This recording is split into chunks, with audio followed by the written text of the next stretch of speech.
한 가지 장면을 연상해 보시길 바랍니다.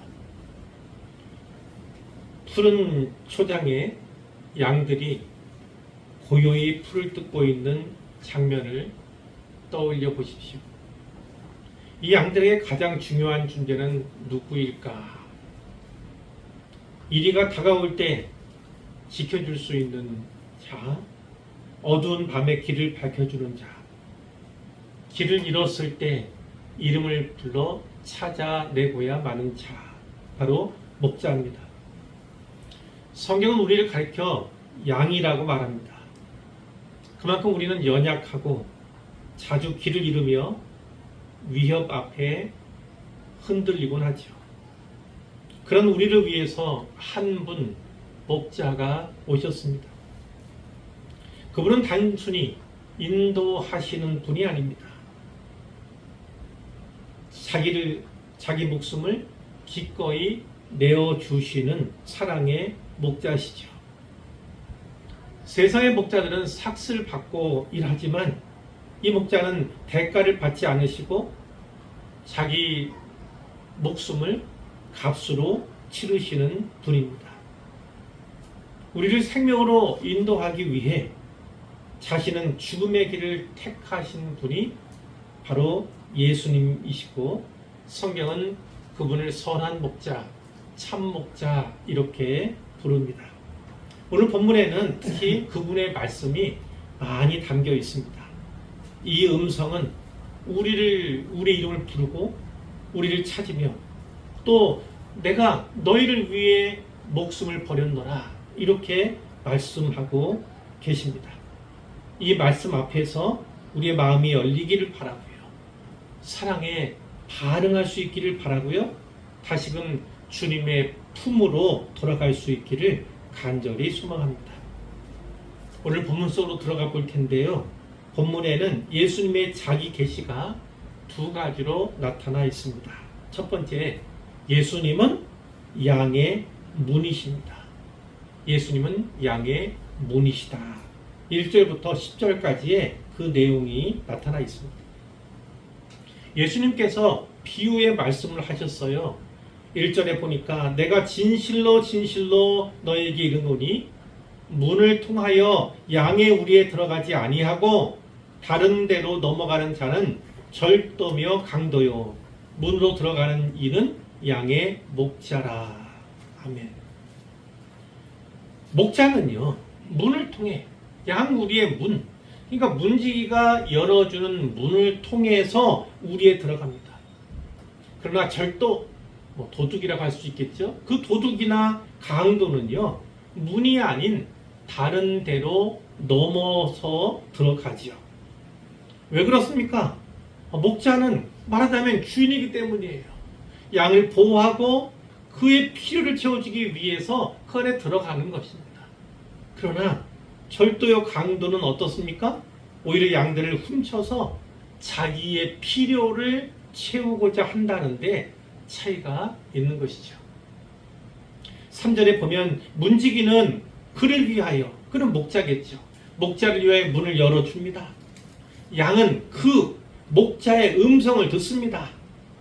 그 목자가 자기 양의 이름을 각각 불러 인도하여 내게 되는 거죠. 목자는 자기의 양의 이름을 다 압니다. 양들은 그의 음성을 듣고 또 그를 알죠. 4절에 보니까 자기 양을 다 내놓은 후에 앞서가면 다 양들을 방목했어요. 그리고 그 앞에 가면 양들이 그 목자의 음성을 알기 때문에 이 목자를 따라온다는 것입니다. 따라온다. 그러나 타인의 음성은 알지 못하는 거라고 했습니다. 그러나 목자가 아닌 타인의 음성은 알지 못하기 때문에 타인을 따르지 않고 도리어 타인에게서 도망한다. 예수님이 이렇게 말씀을 하신 겁니다. 그럼 예수님께서 이 비유의 말씀에서 하시고자 하는 게 뭘까요? 과연 절도와 강도 그리고 타인으로 묘사된 이들은 누구고 목자로 묘사된 이는 또 누구를 가리키는 것일까? 이 말씀은요 앞장인 9장과 상관관계가 있습니다. 상관관계. 거기서 나면서부터 앞을 못 보던 자가 있었지 않습니까? 예수님의 은혜로 말미암아 그가 눈을 떴지 않습니까? 새로운 생명을 얻게 되었어요. 그런데 그 눈뜬 자를 오히려 배척한 일이 되었습니다. 그리고 나중에 쫓아낸 출교한 일이 있었습니다. 누굽니까? 바로 바리새인들, 넓게 말하면 종교 지도자들입니다. 이들을 향해서 절도며 강도다 이렇게 예수님이 말씀하신 거예요. 반대로 목자는 누굽니까? 그 이야기 안에서 쫓겨난 눈뜬 자, 출교당한 눈뜬 자를 찾아 나서는 예수님을 묘사하고 있다 이렇게 볼 수가 있습니다. 목자가 문으로 들어가서 양 한 마리 한 마리 이름을 부르죠. 그럼 양들이 그 음성을 알아듣고 따르듯이 나면서부터 보지 못했던 그 맹인이 예수님 음성을 듣고 그분을 따르게 되었던 것입니다. 반대로 문지기 몰래 월당해서 그 안에 우리에 들어온 이들이 있지 않습니까? 그 강도와 또 그 절도의 음성을 듣고는 어땠습니까?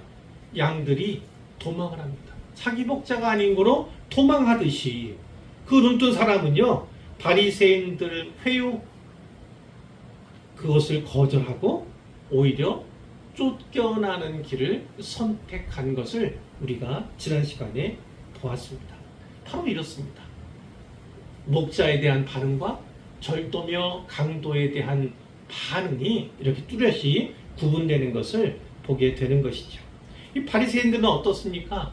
늘상 이해했던 것이 율법이었고 율법을 이야기하기 위해서 모세를 들먹였습니다. 모세의 제자다 이렇게 자기들은 자처했어요. 그러나 모세와 같이 백성을 하나님께로 진리 가운데로 인도했던 것이 아니라 오히려 자기들의 소유, 자기들의 권력, 자기들의 명예를 위해서 그들을 이용하곤 했던 거죠. 그러므로 양의 안전은요, 전적으로 목자에게 달려있는 것입니다. 목자에게 달려있어요. 그러나 양 입장에서 보면, 양의 방향에서 보면 양의 분별력 있는 태도도 중요합니다. 이것은 비유의 말씀이고 양은 그렇지 않다 할지라도 양으로 비유되는 바로 우리는 그래서는 안 되기 때문에 이 말씀을 드리는 거죠. 타인의 음성과 목자의 음성을 잘 알아들어야 합니다. 누가 어느 것이 목자의 음성이고 어느 것이 타인의 음성인지를요 분별할 수 있어야 합니다. 그것이 곧 생명과 사망을 결정하기 때문에 그렇죠. 생명의 길로 나아가느냐 아니면 멸망의 길로 나아가느냐, 누구의 음성을 듣느냐, 그것에 달려있다고 성경이 말씀해 주시는 겁니다. 당연히 우리는 목자의 음성은 따라야지만 강도는 피해야 합니다. 오히려 도망쳐야 합니다. 그러기 위해서는 거듭 말씀드리지만 주님의 음성을 분별하는 지혜가 있어야 한다. 이렇게 분명히 우리는 깨달아야 하는 것이죠. 6절에 보니까 예수님이 이러한 비유로 말씀을 하셨습니다. 그들에게, 물론 거기는 제자들도 있을 수 있습니다. 그리고 앞에 나왔던 이야기 가운데 나왔던 사람들도 다 포함이 될 수 있겠죠. 말씀하셨으나 그들은 예수님이 하신 말씀이 무엇인지 알지 못했다. 이렇게 6절까지가 끝납니다. 이때 예수님께서 자신을 분명하게 은유적으로 말씀하시죠. 무엇은 나는 누구다 이렇게 말씀하시는데 뭐라고 합니까? 7절에 다시 이르시되 내가 진실로 너희에게 말하노니 나는 양의 문이라. 예수님이 자기 자신을 양의 문으로 계시하신 거예요.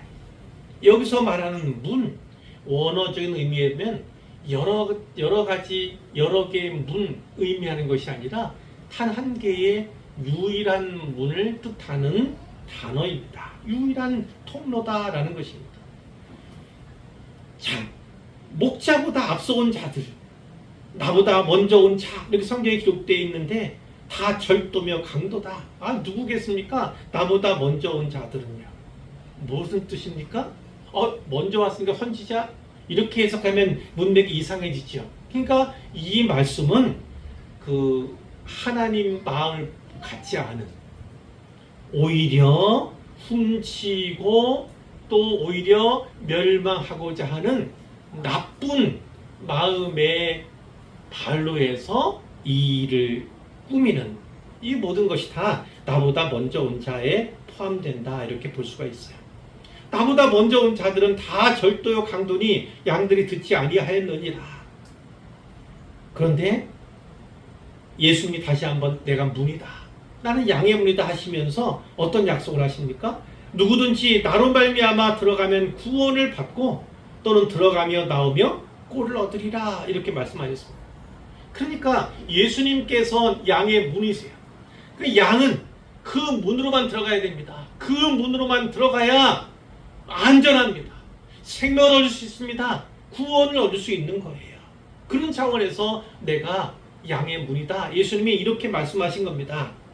그런데 그 문에 왕래하는, 즉 예수님을 믿는 사람들은 어떻게 됩니까? 들어가며 나오며 양들이 꼴을 얻는 것처럼 하나님께서 우리에게 큰 복을 주시는데, 구원받은 자에게 주시는 영적인 것만이 아닙니다. 육적인 것 포함하는 전면적인 축복을 주신다, 이렇게 말씀하는 거죠. 예수 믿는 사람들은요, 단지 영적인 부요함만 얻는 것이 아닙니다. 이 세상을 살아가면서 필요한 모든 것들도 하늘의 자원으로 살아갈 수 있는 그런 은혜를 입게 된다고 예수님께서 약속해 주신 거예요. 10절입니다. 도둑이 오는 것은 도둑질하기 위해서입니다. 혹은 죽이기 위해서입니다. 결국 멸망시키고자 하는 것 때문입니다. 그러나 예수님께서 온 것은 양으로 생명을 얻게 하고 더 풍성히 얻게 하려는 것이다, 이렇게 분명하게 말씀하는 거죠. 자, 목자의 특징이 분명히 나와 있어요. 목자는, 참 목자는 어때요? 문을 통해서만 들어간다. 하나님께서 예비하신, 하나님께서 준비하신 그 길로만. 그러나 그 예수님께서 준비하신 그 자기 자신을 양의 문이라고 했잖아요. 그 만드신 구원의 문, 구원의 길, 그 안으로 들어오는 양들에게는, 우리에게는 생명이 약속되고 있습니다.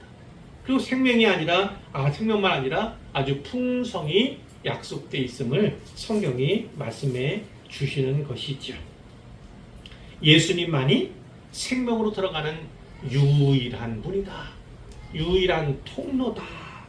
그 문을 통해 양들은 생명을 얻는다. 여기까지의 요점이죠. 자, 구약의 성막을 기억해 보세요. 성막. 자, 어떤 모양일지 유추해 보세요. 그런데 그 문이 단 하나뿐입니다. 성막은 예수 그리스도의 모형이에요.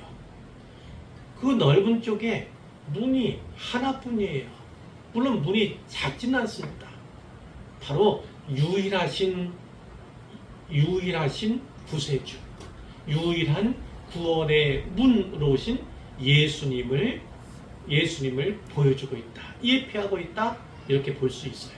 그만 말씀드렸죠. 문이 하나, 유일한 문이에요. 그러나 그 문이 큽니다.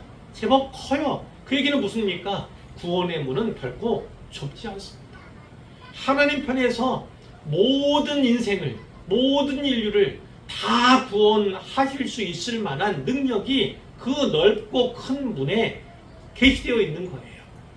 그러나 실상 우리가 찬양하면서 또 다른 성경에 보듯이 그 문은 좁은 문이기도 합니다. 문은 넓지만 그 문을 향해서 나아가는 사람들은 사실은 적습니다.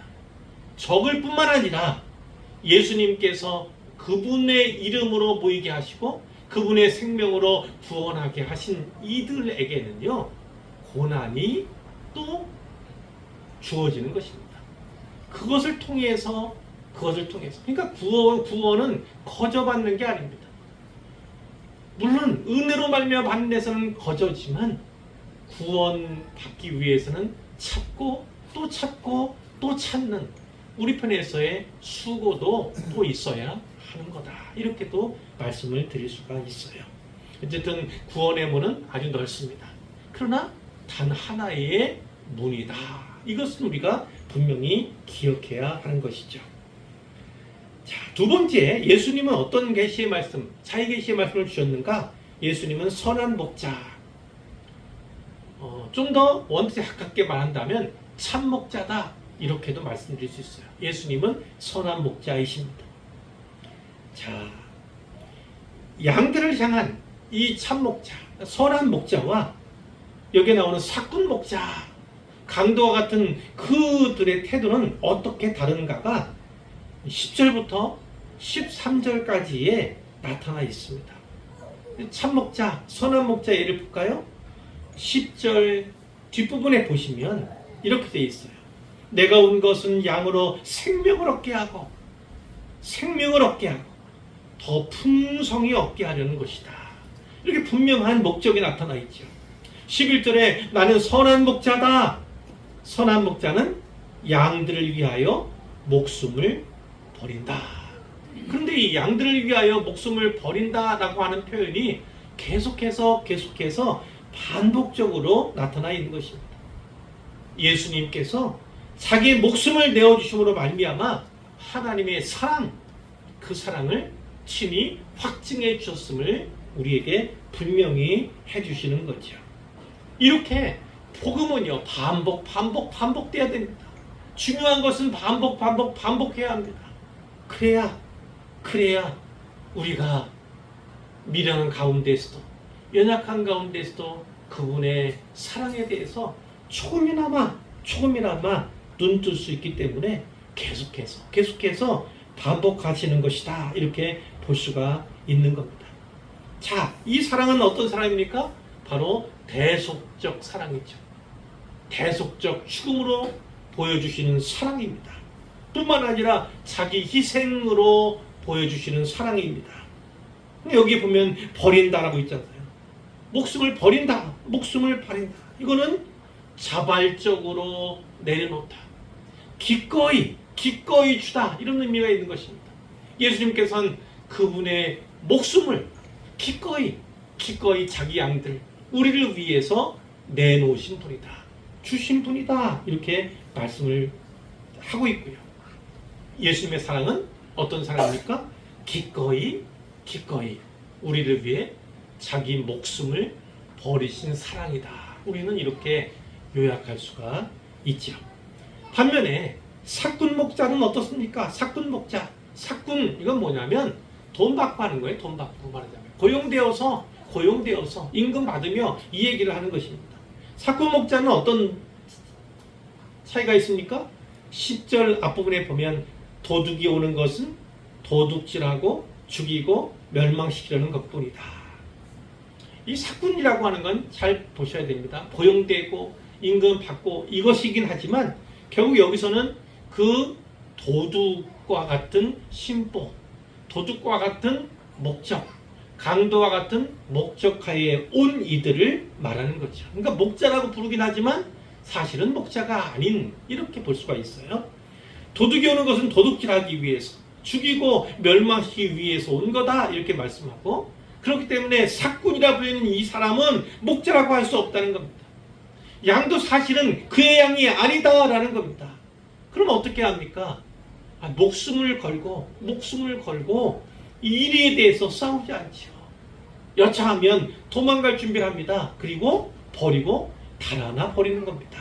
그럼 어떻게 되겠어요? 이리가 지키는 목자가 없으니까, 아무 지키는 목자가 없는 거 보니까 어떻게 하십니까? 양을 다 물어가죠. 다 물어 죽이지 않겠습니까? 해치지 않겠습니까? 그렇게 말씀을 하는 거예요. 근데 여기서 선한 목자 이렇게 되어 있잖아요. 제가 참 목자 이렇게도 말씀드렸잖아요. 선하다, 참, 이거는요, 결국은 어떤 도덕적으로 예수님은 선한 분이시다, 이것을 말하는 것이 아닙니다. 그 정도, 예수님은 선량한 분이다, 이것을 말하는 차원이 아닙니다. 어떤 겁니까?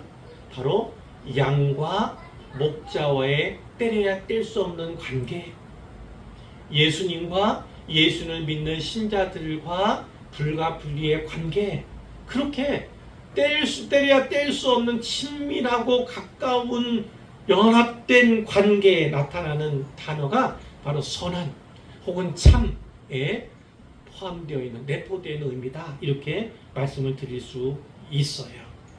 삭구는 양을 버리고 달아나지만 선한 목자는 양을 위해 오히려 자기의 목숨을 겁니다. 자기의 목숨을 버리고 내어주는 거죠. 삭구는 삭슬 위해 살지만 예수님은 사랑 때문에 사는 겁니다. 그러나 삭슬 위해 살기 위해 도망가잖아요. 그러나 예수님은 사랑 때문에 사는 것을 포기하고 오히려 죽음을 택하는 것입니다. 자기의 목숨을 많은 사람의 대속물로 내어주시는 분이 바로 우리 예수님이다. 성경이 이렇게 말씀을 하시는 거죠. 13절에 달아나는 것은 그가 삭군인 까닭에 양을 돌보지 아니한다. 이렇게 이야기를 또 반복적으로 하는 것 보시죠. 자, 그러니까 여기는요, 어떤 내용이 있습니까? 물론 예수님 참목자, 선한 목자 예수님에 대한 말씀이 있지만 삭군에 대한 얘기도 나오죠. 삭군. 그 삭군은 어떤 겁니까? 예수님과는 전혀 대비되는 목자입니다. 자기 중심적인 사랑을 하는 거짓 목자를 말합니다. 사랑으로 포장되어 있지만 그 사랑은 자기 희생적인 사랑이 아니라 자기 중심적인 사랑이다. 이렇게 말씀하고 있는 거죠. 자, 그러면 참목자, 선한 목자와 그의 양과의 관계에는 어떤 특징이 있는가를 살펴보려고 하는데요. 14절에 그것이 분명히 나타납니다. 나는 선한 목자라. 나는 내 양을 알고 양도 나를 안다. 바로 이겁니다. 서로 간에 아는 거예요. 목자는 그 양을 낱낱이 압니다. 이름만 알 뿐만 아니라 그에게 어떤 연약함이 있는지, 어떠한 문제가 있는지, 얘는 어떤 성격과 어떠한 성향과 어떠한 성품이 있는지를 일일이 다 아는 것입니다. 다 아는 것. 자, 바로 예수님께서 우리를 향해 알듯이 또 진적인 지식도 있을 수 있겠지만 무엇보다 이 안다라고 하는 것은요, 결국은 관계의 문제입니다. 친밀한, 더할 수 없이 친밀한 관계를 나타낸다. 이렇게 볼 수가 있는 거고요. 우리는 그분과 바로 목자이신 예수님과 깊이 있는 교제, 매우 친밀한 교제를 나누는 양들이다. 또 신자다. 이렇게도 볼 수가 있는 거예요. 자, 그런데 그 예수님이 우리를 아는 것, 혹은 목자가 양을 아는 것을 어떻게 비유했습니까? 성부 하나님께서 성자 예수님을 아시는 것처럼, 성자 예수님이 성부 하나님을 아시는 것처럼, 이분들은 어떻습니까? 완전한 연합입니까? 완전한 연합. 그러니까 모든 지식, 서로가 서로에 대해서 완전한 지식을 갖고 있는 것인데 바로 그와 같이 예수님께서 우리를 아신다. 이렇게 말씀을 하고 계신 것이고요.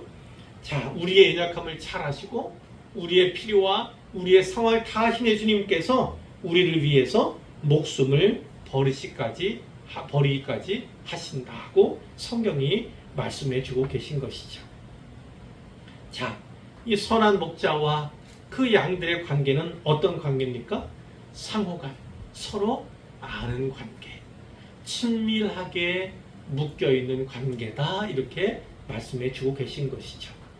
자, 그런데 그 이후의 말씀에 보면 그 목자가 자기 양이라고 표현된 그 양들만 아니라 다른 관심사가 있는 것 같이 보여요. 다른 관심 대상이 있는 것 같이 보입니다. 그게 누구냐면 16절에 나와 있죠. 또 이 우리에 들지 아니한 다른 양, 자기 양으로 구별된 그 양들 외에, 그 우리 안에 있는 양들 외에 다른 양도 얘기합니다. 다른 양도 내게 있다. 다른 양도 내게 있다. 내가 그 양들도 인도하여야 한다. 그들도 내 음성을 듣고 한 무리가 되어서 한 목자에게 있게 될 것이다. 이렇게 말씀합니다. 자, 그 다른 양들은 누굽니까? 바로 이방인입니다. 그러니까 우리의 들든 양들은 예수 믿는 자들인데 유대인 가운데 예수 믿는 자들이라 이렇게 얘기한다면 그 다른 양들은 어떻습니까? 이방인입니다. 아직은 그 우리에 들어와 있지 않아요. 그 우리에 있지 않지만 앞으로 다 그 우리에 모아드려야 할 양들이 있다. 그 양들이 누굽니까? 바로 이방인들이다. 이렇게 성경이 말씀하는 겁니다. 그러니까 유대인과 이방인이 한 무리가 되어서 예수 그리스도 선하신 그 목자 한 분에게 있게 될 것에 대해서 예수님이 분명히 말씀을 하시는 것이죠. 17절입니다. 내가 내 목숨을 버리는 것은 그것을 내가 다시 얻기 위함이니. 버리는데 얻는다. 아주 중요한 말씀을 하시잖아요.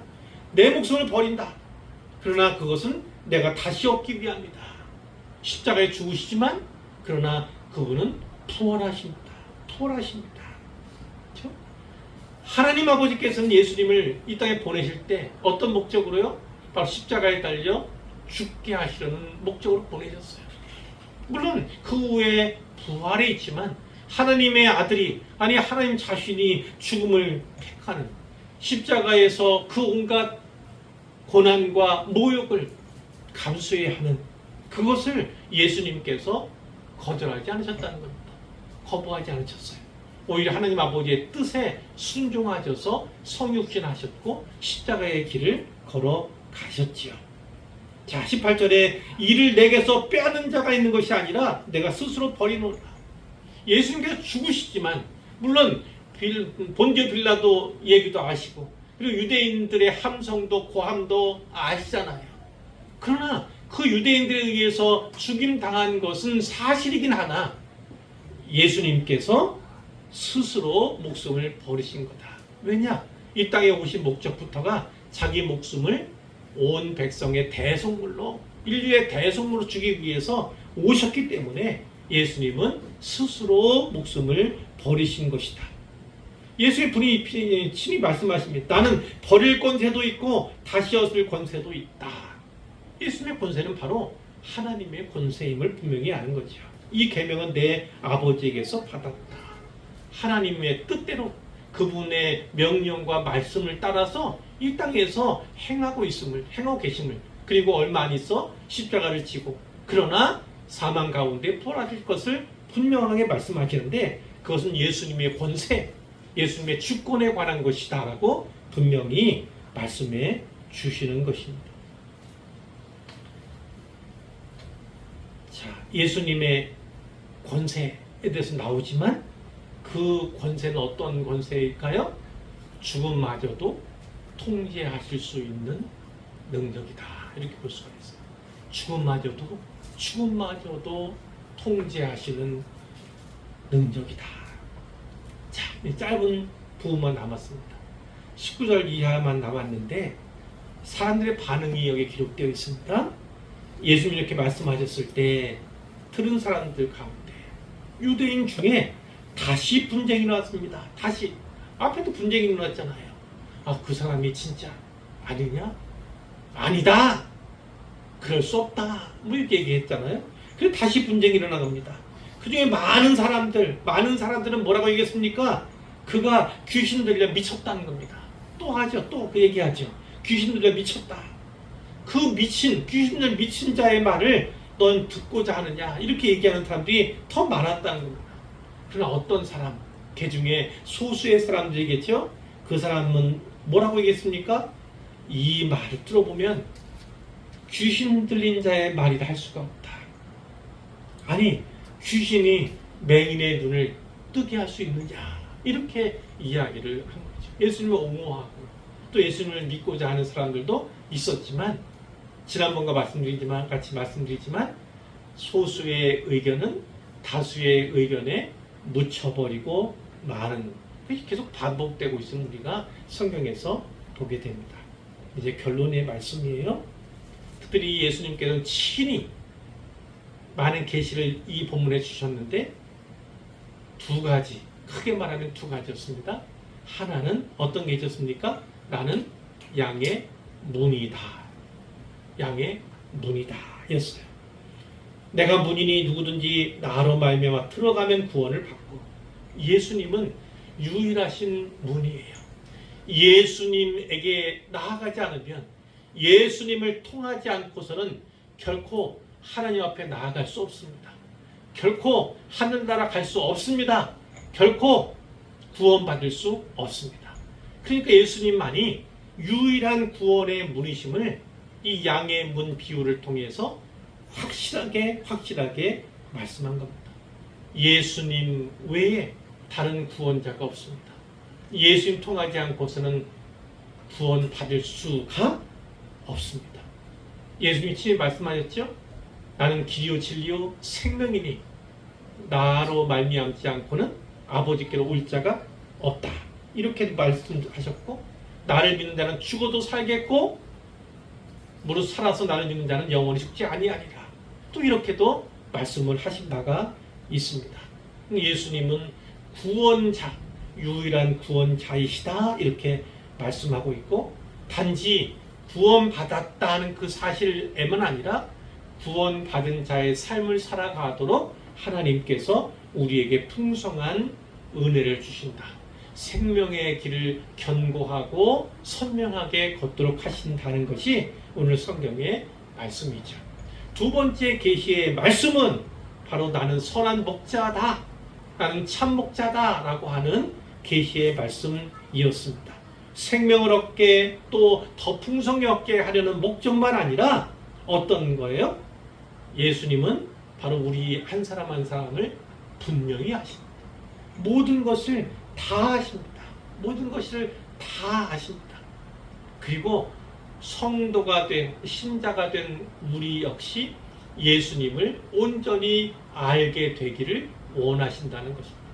하나님과 예수님을 아는 지식을 첨단자 쌓아가기를 원합니다. 완전한 지식과 완전한 알문, 하늘나라 들어갔을 때 우리가 그때야 비로소 다 얻게 되겠지만, 그럼에도 불구하고 한 걸음 한 걸음 조금씩 주님에 대한 사랑, 그분의 인품, 또 성품, 그분의 뜻, 모든 것을 더 잘 알아가기를 하나님께서 원하신다. 그리고 그분이 우리를 위해서 어떤 일을 하셨는가? 바로 나를 위해서 대속의 죽음을 죽으셨다는 것을 분명하게 말씀을 하시는 거죠. 우리를 위해서 목숨을 아끼지 않고 기꺼이 내놓으신 분이 바로 우리 주님이시다라는 것이죠. 우리는 늘 그분 은혜에 감사해야 합니다. 뿐만 아니라 주님과의 깊은 친밀한 관계를 잘 유지하고 그 관계를 점점 더 개선해 나가는데 힘을 모아야 된다. 이런 도전도 우리가 볼 수가 있는 거예요. 자, 마지막으로 한 가지를 말씀드리자면 양에 관한 것입니다. 양은 목자의 음성을 따라야 합니다. 듣고 따라야 합니다. 그런데 만약 양이 자기 목자의 음성을 잘 알아듣지 못한다면, 분별하지 못한다면 어떻게 되겠습니까?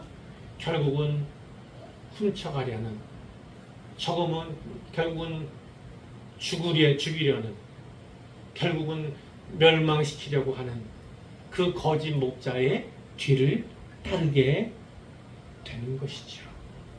그러니까 우리는 많은 세상의 소리들 가운데, 무수히 많은 그 소리들 가운데, 또 유혹하고 미혹하는 세상의 소리들 가운데에서 주님의 음성을 선명하게 기억해야 할 필요가 있습니다.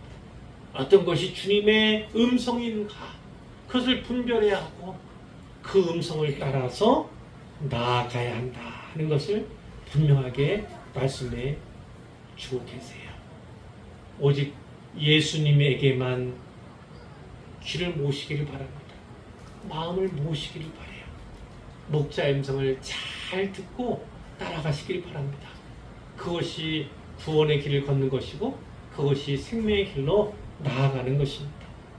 또한 예수님께서 이방인에 대한 말씀들, 다른 양에 대한 말씀도 주셨던 것처럼 다른 양을 주께로 하나님의 나라로 인도하는 일, 주의 몸 된 교회로 인도하는 일, 그 일에 힘쓰는 우리가 되면 좋겠어요.